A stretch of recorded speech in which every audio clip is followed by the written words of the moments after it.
Intent dari penulis, seorang yang baik hati dan kuat ingatan. Yang keenam, Abah Hama Sahudahu.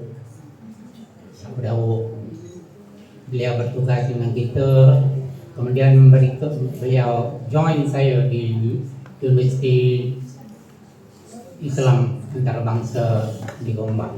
Beliau meninggal lebih kurang 2 tahun dahulu.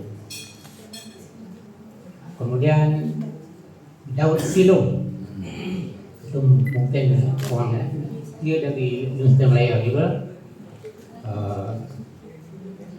Beliau meninggal tahun 10 tahun lalu.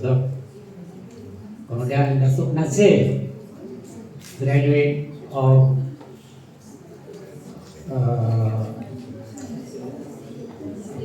PhD dari New Zealand.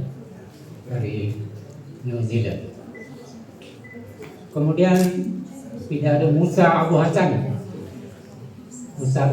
pelajar kita, dia menjadi bicara, dia dari Melaka, tak jelas. Kemudian yang seterusnya nomor 8 dan 9, Puan Martalina Saad, itu kepada kita sangat. Kemudian kita ada Hanim Tahir,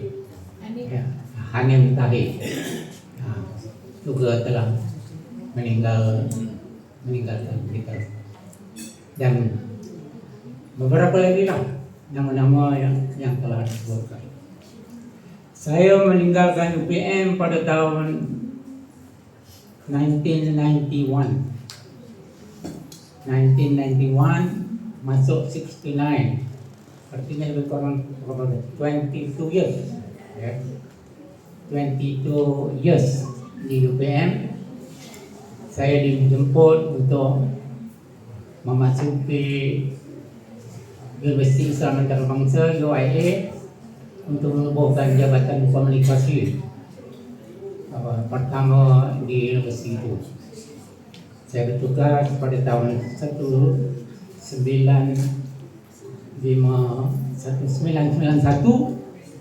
sampai tahun 2013. Artinya 22 tahun saya di UIA. Saya bersara pada umur saya 73. Kalau Sulaiman tadi 70, saya 73. Saya kalah 72 tahun. Jadi saya bertugas di 2 universiti, UPM 22 tahun, Kolej Pertanian dan UPM 22 tahun, dan UIA Universiti Islam Antarabangsa juga 22 tahun. Jadi 44 tahun. Itu saja. Terima kasih. Wabillahi taufiq wal hidayah. Assalamualaikum warahmatullahi wabarakatuh. Waalaikumsalam warahmatullahi wabarakatuh.